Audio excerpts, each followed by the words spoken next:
So we're up to chapter 23 of the Ickabog by J.K. Rowling, and this chapter is called The Trial. I'm sure you haven't forgotten those 3 brave soldiers locked up in the dungeons who'd refused to believe in either the Ickabog or in Nobby Buttons. Well, Spittleworth hadn't forgotten them either. He'd been trying to think up ways to get rid of them without being blamed for it, ever since the night he'd imprisoned them. His latest idea was to feed them poison in their soup and pretend they'd died of natural causes. He was still trying to decide on the best poison to use when some of the soldiers' relatives turned up at the palace gates, demanding to speak to the king. Even worse, Lady Eslander was with them, and Spittleworth had the sneaking suspicion she'd arranged the whole thing. Instead of taking them to the king, Spittleworth and the group shown into his splendid new chief advisor's office, where he invited them politely to sit down. "We want to know when our boys are going to stand trial," said Private Ogden's brother, who was a pig farmer from just outside Baronstown. "You've locked them up for months now," said the mother of Private Wagstaff, who was a barmaid in a Jeroboam tavern. "And we'd all like to know what they're charged with," said Lady Eslander. "They're charged with treason," said Spittleworth, wafting his scented handkerchief under his nose with his eyes on the pig farmer. The man was perfectly clean, but Spittleworth meant to make him feel small, and I'm sorry to say he succeeded. "Treason?" repeated Mrs. Wagstaff in astonishment. "Why, you won't find more loyal subjects of the king anywhere in the land than those 3. Spittleworth's crafty eyes moved between the worried relatives, who so clearly loved their brothers and sons very deeply, and Lady Eslander, whose face was so anxious, and a brilliant idea flashed into his brain like a lightning strike. He didn't know why he hadn't thought of it before. He didn't need to poison the soldiers at all. What he needed to do was to ruin their reputations. "Your men will be put on trial tomorrow," he said, getting to his feet. "The trial will take place in the largest square in Shoeville, because I want as many people as possible to hear what they have to say. Good day to you, ladies and gentlemen." And with a smirk and a bow, Spittleworth left the astonished relatives and proceeded down to the dungeons. The 3 soldiers were a lot thinner than the last time he'd seen them, and as they hadn't been able to shave or keep very clean, they made a miserable picture. "Good morning, gentlemen," said Spittleworth briskly, while the drunken warder snoozed in a corner. "Good news! You're to stand trial tomorrow." "And what exactly are we charged with?" asked Captain Goodfellow suspiciously. "We've been through this already, Goodfellow," said Spittleworth. "You saw the monster on the marsh, you ran away instead of staying to protect your king, and then you claim the monster isn't real to cover up your own cowardice. That's treason."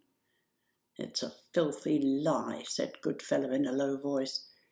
"Do what you like to me, Spittleworth, but I'll tell the truth." The other 2 soldiers, Ogden and Wagstaff, nodded their agreement with the captain.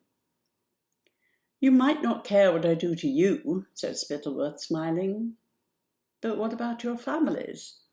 I mean, it would be awful, wouldn't it, Wagstaff, if that barmaid mother of yours slipped on her way down into the cellar and cracked open her skull?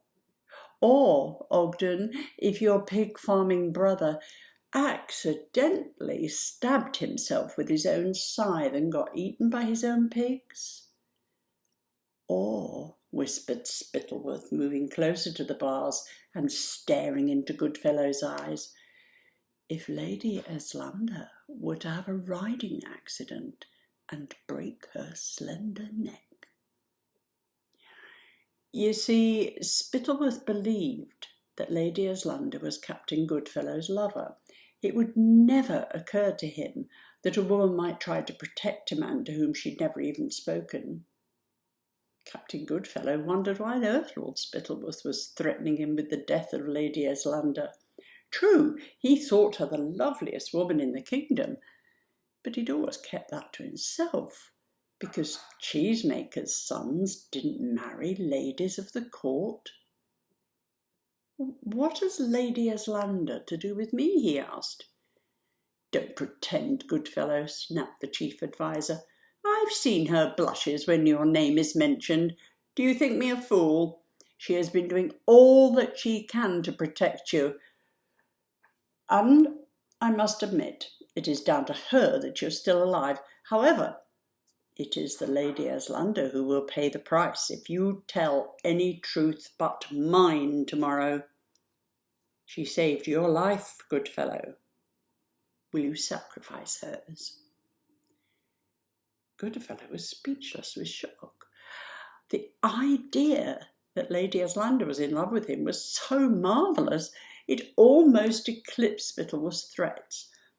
And then the captain realised that in order to save Eslander's life, he would have to publicly confess to treason the next day, which would surely kill her love for him stone dead. From the way the colour had drained out of the three men's faces, Spittleworth could see that his threats had done the trick. "Take courage, gentlemen," he said. "I'm sure no awful accidents will happen to your loved ones, as long as you tell the truth tomorrow." So notices were pinned up all over the capital announcing the trial, and the following day an enormous crowd packed itself into the largest square in Shoeville. Each of the three brave soldiers took it in turns to stand on a wooden platform while their friends and families watched, and one by one they confessed that they'd met the Ickabog on the marsh and had run away like cowards instead of defending the king. The crowd booed the soldiers so loudly it was hard to hear what the judge, Lord Spittleworth, was saying. However, all the time Spittleworth was reading out the sentence, life imprisonment in the palace dungeons, Captain Goodfellow stared directly into the eyes of Lady Eslander, who sat watching high in the stands with the other ladies of the court. Sometimes two people can tell each other more with a look than others could tell each other with a lifetime of words. I will not tell you everything that Lady Eslander and Captain Goodfellow said with their eyes, but she knew now that the captain returned her feelings, and he learnt, even though he was going to prison for the rest of his life, that Lady Eslander knew he was innocent. The three prisoners were led from the platform in chains while the crowd threw cabbages at them and then dispersed, chattering loudly. Many of them felt Lord Spittleworth should have put the traitors to death, and Spittleworth chuckled to himself as he returned to the palace, for it was always best, if possible, to seem a reasonable man. Mr. Dovetail had watched the trial from the back of the crowd. He hadn't booed the soldiers, nor had he brought Daisy with him, but had left her carving in his workshop.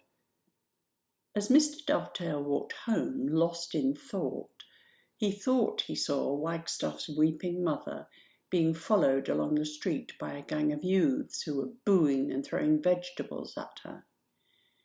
"You follow this woman any further and you'll have me to deal with," Mr. Dovetail shouted at the gang, who, seeing the size of the carpenter, slunk away.